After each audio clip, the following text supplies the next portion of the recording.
Ram care of Anandi എന്ന നോവലിൻ്റെ 24-ാം ഭാഗം. അങ്ങനെ 2 ദിവസത്തിന് ശേഷം അവർ 5 പേരും വീണ്ടും ചെന്നൈയിൽ അന്തിയുറങ്ങി. റാമും വെട്രിയും മുകളിലെ വെട്രിയുടെ മുറിയിലും രേഷ്മയും ആനന്ദിയും പാട്ടിയും ഒന്നിച്ച് പാട്ടിയുടെ മുറിയിലുമാണ് കിടന്നത്. രാത്രി ഏകദേശം 1 മണി കഴിഞ്ഞ സമയത്ത് രേഷ്മ ഞെട്ടി ഉണർന്നു. അവൾ തിരിഞ്ഞുകിടന്ന് വീണ്ടും ഉറങ്ങാൻ ശ്രമിക്കുമ്പോഴാണ് ആനന്ദി കിടക്കയിലില്ലെന്ന് മനസ്സിലായത്. അവൾ പതിയെ കിടക്കയിൽ എഴുന്നേറ്റിരുന്നു. സമീപത്ത് പാട്ടി സുഖമായി കിടന്നുറങ്ങുന്നു. അവൾ ബാത്റൂമിലേക്കും പുറത്തേക്കുള്ള വാതിലിന് നേരെയും നോക്കി. വാതിൽ തുറന്നു കിടക്കുന്നത് കണ്ട് അവൾ കട്ടിലിൽ നിന്ന് നിലത്തേക്കിറങ്ങി. പുറത്തെ വരാന്തയിലെ ലൈറ്റ് ഓഫാക്കിയിരിക്കുകയാണ്. ശബ്ദമുണ്ടാക്കാതെ സിറ്റൗട്ടിലേക്ക് നടന്നു ചെല്ലുമ്പോൾ ഗേറ്റിന് വെളിയിലായി ആനന്ദി ആരുമായോ സംസാരിക്കുന്നത് അവൾ കണ്ടു. സംസാരത്തിനിടയിൽ ആനന്ദി എന്തോ വലിയൊരു പൊതി കയ്യിലേക്ക് വാങ്ങുന്നത് രേഷ്മ ശ്രദ്ധിച്ചു. ഇവൾക്കെന്താ ഈ നട്ടപ്പാതിരയ്ക്ക് ഇടപാട്? അവൾ സ്വയം ചോദിച്ചു. പെട്ടെന്ന് ആനന്ദി ഒന്ന് തിരിഞ്ഞു നോക്കി. തൽക്ഷണം രേമ തിണ്ണയിൽ കിടന്നിരുന്ന കുഷ്യനിട്ട കസേരയുടെ പിന്നിലേക്ക് മറിഞ്ഞിരുന്നു.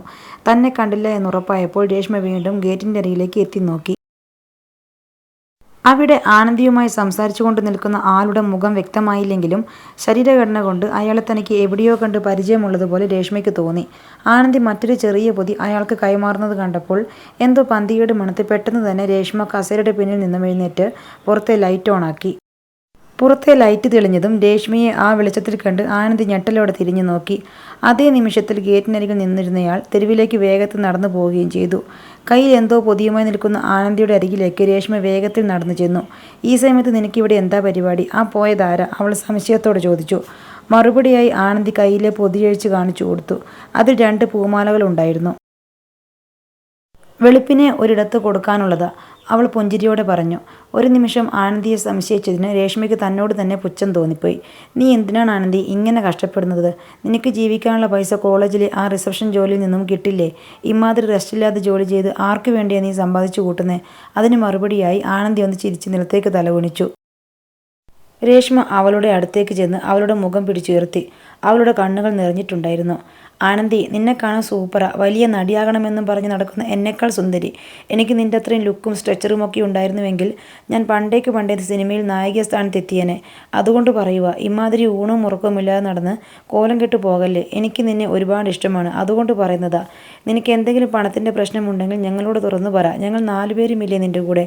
അല്ലാതെ 10-20 രൂപ കമ്മീഷൻ കിട്ടുന്ന 2 പൂമാലയ്ക്ക് വേണ്ടി ഇങ്ങനെ നിൻ്റെ ഉറക്കം കളയാതെ. രേഷ്മ അവളുടെ തലമുടിയിലൂടെ കൈവെള്ള ഓടിച്ചുകൊണ്ട് പറഞ്ഞു. താങ്ക്സ് കുഞ്ഞേ. ആനന്ദി രേഷ്മയെ കെട്ടിപ്പിടിച്ചു. ആ കെട്ടിപ്പിടുത്തത്തിൽ ഒരു കൂടപ്പിറപ്പിൻ്റെ സ്നേഹം രേഷ്മ തിരിച്ചറിഞ്ഞു.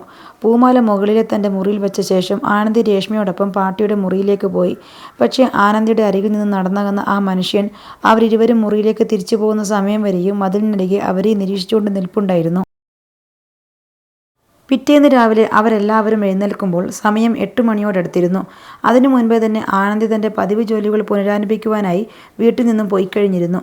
2 ദിവസമായി പത്നി കാർ പൊടിപിടിച്ച് കിടന്നിരുന്നതിനാൽ പാട്ട് രാവിലെ ഉണർന്നയുടൻ കാർ കഴുകൽ ആരംഭിച്ചു. രേഷ്മ വെട്രിക്കും റാമിനും ഓരോ കപ്പ് കോഫി കൊണ്ടുവന്ന് കൊടുത്തു. അവർ 3 പേരും കൂടി കോഫിയുമായി 2-ാം നിലയുടെ ഇരുമ്പ് കൈവരികളുടെ ഇടയിലൂടെ കാലം നിലത്തേക്ക് തൂക്കിയിട്ടിരുന്ന് പാട്ടി കാർ കഴുകുന്നത് നിരീക്ഷിച്ചു. ഈ തള്ളയ്ക്ക് മുഴുത്ത പ്രാന്താണ്. എപ്പോൾ നോക്കിയാലും മുടിഞ്ഞ കാർ പരിപാലനമാണ്. എന്നാൽ അതൊന്ന് പുറത്തേക്കിറക്കുമോ? അതുമില്ല. കാർ സർവീസ് സെൻറ്ററിൽ നിന്നും വരുന്നവരെയല്ലാതെ ഞങ്ങളെ ആരെയും ആ കാറ് തൊടാൻ പോലും സമ്മതിക്കില്ല, വെട്രി നീരസത്തോടെ പറഞ്ഞു. അല്ല, എന്താ ഈ പത്നിയുടെ കഥ? റാം സംശയത്തോടെ ചോദിച്ചു. എൻ്റെ മച്ച, പണ്ടെങ്ങാനും താത്ത ആരുടെയോ കയ്യിൽ നിന്ന് സെക്കൻഡ് ഹാൻഡ് വാങ്ങിയതാ ഈ കാറ്. ഇതിലാ പാട്ടിയെ താത്ത കല്യാണം ചെയ്ത് പുള്ളിയുടെ വീട്ടിലേക്ക് കൊണ്ടുപോയത്.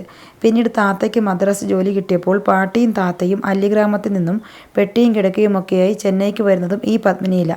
പിന്നീട് അങ്ങോട്ട് പാട്ടിയുടെ ജീവിതത്തിലെ ഒരുമാതിരിപ്പെട്ട എല്ലാ കാര്യങ്ങൾക്കും ഈ കാറും പങ്കാളിയാ. പാട്ടിയോട് ചോദിക്കാൻ നിന്നാൽ 1000 കഥകൾ പറയും. താത്ത ഉണ്ടായിരുന്ന സമയത്ത് കക്ഷിയുമായി വഴക്കിടുന്ന സമയങ്ങളിൽ പാട്ടി പത്മിനിക്കുള്ളിൽ കയറി ലോക്ക് ചെയ്തിരിക്കും. അതുപോലെ തന്നെ പാട്ടിയുമായി വഴക്കിടുന്ന സമയത്ത് താത്തയും ഇതിനുള്ളിൽ കയറിയിരിക്കും. കാറിനുള്ളിൽ ഇരിക്കുന്നയാളുടെ വഴക്ക് മാറുമ്പോൾ കാറിൻ്റെ ഹോൺ അടിക്കും. അപ്പോൾ പുറത്തുള്ളയാൾ വന്ന് കാറിൽ കയറും. എന്നിട്ട് 2ആളും കൂടി ബസന്ത് നഗർ ബീച്ചിലേക്ക് ഒരൊറ്റ പോക്കാണ്. ചില ദിവസങ്ങളിൽ ബീച്ചിൽ പോകുവാൻ വേണ്ടി മാത്രം പാട്ടി മനഃപൂർവ്വം വഴക്കൊക്കെ ഉണ്ടാക്കിയിട്ടുണ്ടത്രേ. വെട്രി അത്രയും പറഞ്ഞപ്പോൾ റാം ചിരിച്ചുകൊണ്ട് കാർ കഴുകുന്ന പാട്ടിയെ നോക്കി. അവരുടെ കാറിനോടുള്ള കരുതൽ ഒരു കുഞ്ഞിനോടുള്ള കരുതൽ പോലെ അവന് തോന്നി. വെട്രി പറഞ്ഞതിന് ബാക്കി രേഷ്മ തുടർന്നു. ഒരു ദിവസം പാട്ടിയുമായി വഴക്കിട്ട് താത്ത കാറിനുള്ളിൽ കയറിയിരുന്നു. പാട്ടി ബീച്ചിലേക്ക് പോകുവാനായി സാരിയൊക്കെ ഉടുത്ത് ഹോണടി കേൾക്കാൻ വേണ്ടി വീടിനുള്ളിൽ അങ്ങനെ കാത്തിരുന്നു. ഒരുപാട് സമയം കഴിഞ്ഞിട്ടും ഹോണടി കേൾക്കാതെ വന്നപ്പോൾ പാട്ടി കാറിൽ പോയി നോക്കി. താത്ത അതിനുള്ളിൽ മരിച്ചു കിടക്കുന്നുണ്ടായിരുന്നു.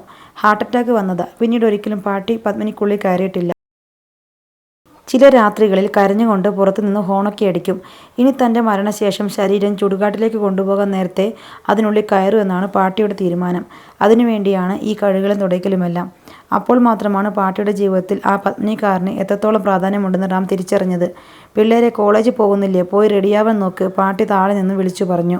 അല്പസമയത്തിനകം അവർ 3 പേരും കോളേജിൽ പോകുവാനായി കുളിച്ച് റെഡിയായി. പാട്ടി അവർക്ക് ഇഡലിയും പുതിന ചട്നിയും ഉണ്ടാക്കി കൊടുത്തു. 3 പേരും വീട്ടിൽ നിന്നും ഇറങ്ങുന്ന നേരത്ത് തന്നെ ഗിണ്ടിയിൽ റെയിൽവേ സ്റ്റേഷനിൽ ഇറക്കിയാൽ മതിയെന്ന് റാം പറഞ്ഞു. വല്ല പെൺപിള്ളേരെയും വളക്കാനുണ്ടോ എന്ന് ചോദിച്ച് അവനെ വെട്രിയും രേഷ്മയും ചേർന്ന് കളിയാക്കിയെങ്കിലും അവൻ്റെ സ്വകാര്യത്തിൽ കൂടുതൽ കൈ കടത്താതെ അവർ അവനെ റെയിൽവേ സ്റ്റേഷനിലേക്ക് വിട്ടുകൊടുത്തു. അപ്പോഴേക്കും സമയം 9 മണിയായിരുന്നു. റാം 2-ാം നമ്പർ പ്ലാറ്റ്ഫോമിലേക്ക് ചെല്ലുമ്പോൾ മല്ലി പതിവ് പോലെ സമോസ വിൽക്കുന്ന അമ്മച്ചോട് സംസാരിച്ചുകൊണ്ട് നിൽക്കുകയായിരുന്നു. അവൻ പിന്നിലൂടെ ചെന്ന് അവളുടെ കണ്ണുപൊത്തി. ഡേ റാം, അവൾ ചിരിച്ചുകൊണ്ട് വിളിച്ചു. റാം അവളുടെ മുന്നിലേക്ക് കടന്നു നിന്നു. നീ ആള് കൊള്ളാമല്ലോ, എങ്ങനെ പിടികിട്ടി ഞാനാണെന്ന്? ഈ പട്ടാപ്പകൽ, അതും പ്ലാറ്റ്ഫോമിൽ വെച്ച് എൻ്റെ കണ്ണു പൊത്താൻ ധൈര്യമുള്ള ഒരേ ഒരു പുരുഷനെ ഈ ചെന്നൈയിലുള്ളൂ. അത് കേട്ട് റാം ഉറക്കെ ചിരിച്ചു. തൻ്റെ യാത്രയിൽ നടന്ന രസകരമായ സംഭവങ്ങളൊക്കെയും റാം മല്ലിയോട് വിശദമായി തന്നെ പറഞ്ഞു. എൻ്റെ നാടും ഇതുപോലെ തിരുവഴിയൊക്കെ വരുമ്പോൾ നല്ല രസമാണ്. ആ സമയത്തൊക്കെ കോലം കെട്ടി ആടുന്നത് കൊണ്ട് അതൊന്നും ആസ്വദിക്കാൻ എനിക്ക് കഴിഞ്ഞിട്ടില്ലെന്ന് മാത്രം, മല്ലി നിരാശയോടെ പറഞ്ഞു. ഒരു കാര്യം ചെയ്യ്, അടുത്ത തവണ നീയും ഞങ്ങളുടെ കൂടെ അല്ലിഗ്രാമത്തിലേക്ക് വാ, നല്ല രസമായിരിക്കും. ഞാനോ? ഹഹ, അവൾ പൊട്ടിച്ചിരിച്ചു. അല്ല, ആ പെണ്ണിൻ്റെ കൂടെ ലോഡ്ജിലൊക്കെ താമസിച്ചല്ലോ, എന്താണ്, ലവ് വല്ലതുമാണോ? അവൾ ഇടതുകണ്ണ് ചെറുതായി അടച്ചുകൊണ്ട് കൗതുകത്തോടെ ചോദിച്ചു. എൻ്റെ മല്ലി, നിനക്കവളെ നല്ലതുപോലെ അറിയാത്തത് കൊണ്ടാണ്. നിനക്ക് നല്ലതുപോലെ അറിയാമല്ലോ, പിന്നെന്താ, നിനക്ക് അവളോട് ഇഷ്ടമുള്ളത് കൊണ്ട് തന്നെയല്ലടാ നീ ആ ട്രെയിനിൽ നിന്നും ചാടി ഇറങ്ങിയത്? അവൾ വിടാൻ മട്ടില്ലാത്ത തരത്തിൽ ചോദിച്ചു. എൻ്റെ മല്ലി, അവൾക്ക് അതിലൊന്നും ഒരു താല്പര്യവുമില്ല. ഫുൾ ടൈം എങ്ങനെയും ജോലി ചെയ്ത് കാശുണ്ടാക്കണമെന്ന ചിന്ത മാത്രമേ അവൾക്കുള്ളൂ. അതും നല്ലതല്ലേ, നീ ഭാവിയിൽ സിനിമയുടെ പിന്നാലെ പോകും. അപ്പോൾ ഒരാളെങ്കിലും ഉത്തരവാദിത്തത്തോടെ കുടുംബത്ത് വേണ്ടേ? നീയാൾ കൊള്ളാമല്ലോ, അതിനിടെ ഞങ്ങൾ കുടുംബം തുടങ്ങുന്നവരെ ചിന്തിച്ചോ? ഞാൻ കാര്യമായിട്ട് പറഞ്ഞതാ മല്ലി, അവൾക്ക് അമ്മാതിരി ഫീലിങ്സ് ഒന്നുമില്ല, റാം തീർത്ത് പറഞ്ഞു. അതവൾ വെളിയിൽ കാണിക്കാത്തതല്ലേ? എടാ റാം, ഞാൻ നിന്നോട് ഒരു രഹസ്യം പറയാം. നമ്മുടെ ജീവിതത്തെ ചുറ്റിപ്പറ്റി നിൽക്കുന്ന ആളുകളിൽ മിനിമം ഒരാളെങ്കിലും നമ്മളെ രഹസ്യമായി പ്രണയിക്കുന്നുണ്ട്. എന്തെങ്കിലും കാരണങ്ങൾ കൊണ്ട് അതവർ വെളിപ്പെടുത്തുന്നില്ല എന്ന് മാത്രം. അതുപോലെ തന്നെ നമ്മളും രഹസ്യമായി ആരെയൊക്കെയോ പ്രണയിക്കുന്നുണ്ട്. നമ്മളും അത് അവരോട് വെളിപ്പെടുത്തുന്നില്ല. ഈ കാണുന്ന മനുഷ്യന്മാരൊക്കെ എന്തിനാണ് പെട്ടെന്ന് മുന്നിൽ ഒരു കണ്ണാടി കണ്ടാൽ അതിൽ തങ്ങളുടെ മുഖം നോക്കാൻ ശ്രമിക്കുന്നത്? എന്തിനാണ് കണ്ണിൽ കണ്ട ഏതെങ്കിലും ഒരു വസ്ത്രം ധരിക്കാതെ തങ്ങൾക്ക് യോജിച്ച നല്ല ഭംഗിയുള്ള വസ്ത്രങ്ങൾ മാത്രം നോക്കി ധരിക്കുന്നതും മുഖം ഭംഗിയിൽ കൊണ്ടു നടക്കുന്നതുമൊക്കെ? എല്ലാത്തിനും കാരണം ഒന്നേയുള്ളൂ, ഉള്ളിലുള്ള ആ രഹസ്യ പ്രണയം. അതില്ലാത്ത ഒരാൾ സ്വന്തം സൗന്ദര്യ സംരക്ഷണത്തിനോ ഭംഗിയുള്ള വസ്ത്രങ്ങൾ ധരിക്കുവാനോ വേണ്ടി ഒരു മിനിറ്റ് പോലും സമയം കളയുമെന്ന് തോന്നുന്നില്ല. സമയം ഇങ്ങനെ വേഗം വേഗം കടന്നു പോകുന്നുണ്ടാകും. ഇതുപോലെ തന്നെ ഒരുപാട് പേർ രഹസ്യ പ്രണയവുമായി നമ്മൾ ഉദ്ദേശിക്കുന്നവർക്ക് ചുറ്റും ഇങ്ങനെ നിൽപ്പുണ്ട്. ആ പെൺകുട്ടി ആരുടെയെങ്കിലും ജീവിതത്തിലേക്ക് പോയി പോകും മുൻപേ നീ നിൻ്റെ ജീവിതത്തിലേക്ക് അവളെ പിടിച്ചിടണം. ചില വ്യക്തികൾ നമ്മുടെ ജീവിതത്തിൽ നിന്ന് നഷ്ടപ്പെട്ടു പോയാൽ എന്നേക്കുമായി പോയതാണ്. അതുകൊണ്ട് വച്ച് താമസിപ്പിക്കാതെ നീ അവളോട് നിൻ്റെ ഇഷ്ടം തുറന്നു പറയണം. മല്ലി അത്രയും കാര്യങ്ങൾ പറഞ്ഞിട്ടും റാം അതിലൊന്നുപോലും എതിർക്കാതെ എല്ലാം കേട്ടിരിക്കുക മാത്രം ചെയ്തു. ട്രെയിൻ എത്തിയപ്പോൾ അവരിരുവരും കയറി ഡോറിനരികിൽ ഇരുവശങ്ങളിലായി പുറത്തേക്ക് നോക്കി നിന്നു. അനിയന് ബൈക്ക് വാങ്ങുന്ന കാര്യം എന്തായി? ട്രെയിൻ ഓടി തുടങ്ങിയതും റാം ഓർത്തെടുത്തതുപോലെ ചോദിച്ചു.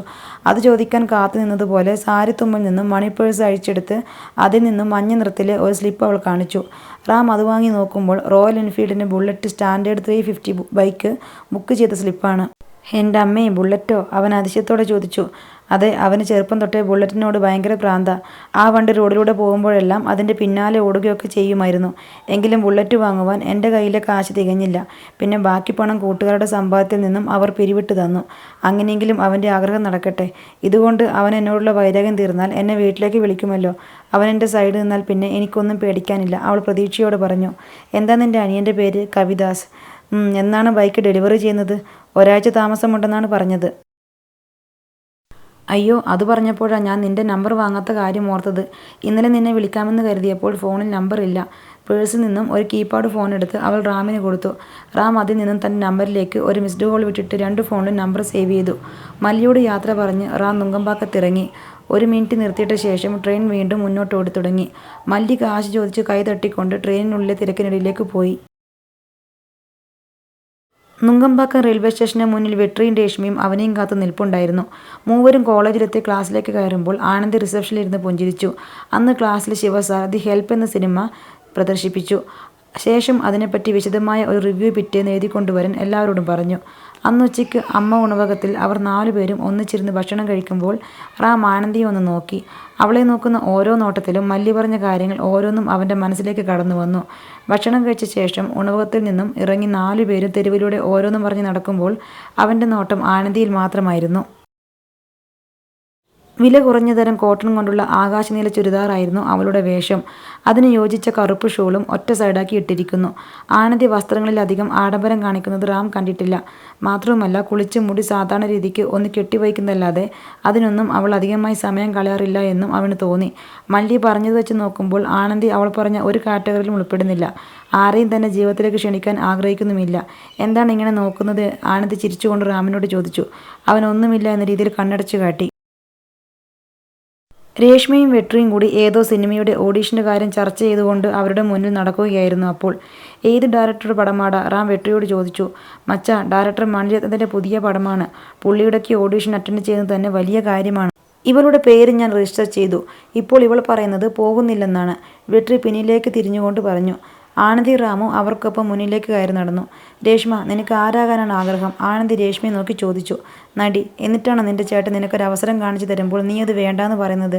അങ്ങനെയല്ല ആനന്ദി, ഞാൻ ഇതുവരെ ഓഡീഷനൊന്നും പോയിട്ടില്ല. എനിക്ക് ഭയമാണ്. ഒരുപാട് പേർ നമ്മുടെ മുഖത്ത് മാത്രം ഉറ്റുനോക്കിയിരിക്കുമ്പോൾ നമുക്ക് എങ്ങനെ നമ്മുടെ ആക്ടിങ്ങിൽ കോൺസെൻട്രേറ്റ് ചെയ്യാൻ കഴിയും? പോരാത്തതിന് ഇവരുടെയൊക്കെ ഓഡീഷൻ വലിയ സ്റ്റേജുകളിൽ വിളിച്ചു കയറ്റിയൊക്കെയാണ്. എനിക്കതൊക്കെ ഫേസ് ചെയ്യാൻ കഴിയില്ല. എൻ്റെ ബോധം പോകും. രേഷ്മ തൻ്റെ അവസ്ഥ തുറന്നു പറഞ്ഞു.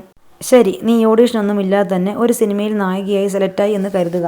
നിന്റെ സിനിമയിലെ ആദ്യത്തെ സീൻ 1000 ജൂനിയർ ആർട്ടിസ്റ്റുകൾ നിരന്നു നിൽക്കുന്ന ഒരു ഓഡീഷൻ നടക്കുന്നിടത്ത് ഓഡീഷന് പങ്കെടുക്കുന്ന ഒരാളായിട്ട് അഭിനയിക്കൂ എന്നതാണ്. അപ്പോൾ നീ എന്ത് ചെയ്യും? ഇതുപോലെ അഭിനയത്തിനിടയിൽ ബോധം കെട്ട് വീഴുമോ അതോ പിന്നാമ്പുറത്തുകൂടി ഓടി രക്ഷപ്പെടുമോ? അതിനും രേഷ്മ മറുപടി ഒന്നും കൊടുത്തില്ല. അപ്പോഴേക്കും അവർ നടന്ന് കോളേജിൻ്റെ മുന്നിലേക്ക് എത്തിയിരുന്നു. നമുക്ക് ആത്മാർത്ഥമായ ഒരു ലക്ഷ്യമുണ്ടെങ്കിൽ അതായിരിക്കണം നമ്മളെ ജീവിക്കാൻ പ്രേരിപ്പിക്കേണ്ടത്. ലക്ഷ്യത്തിലേക്കുള്ള വഴികൾ ഒരുപക്ഷെ നമ്മളെ ഭയപ്പെടുത്തുമായിരിക്കും. എന്നുവെച്ച് നമ്മൾ പിന്മാറാൻ നിന്നാൽ എല്ലാ കാലവും അങ്ങനെ ഭയന്നോടുകയുള്ളൂ.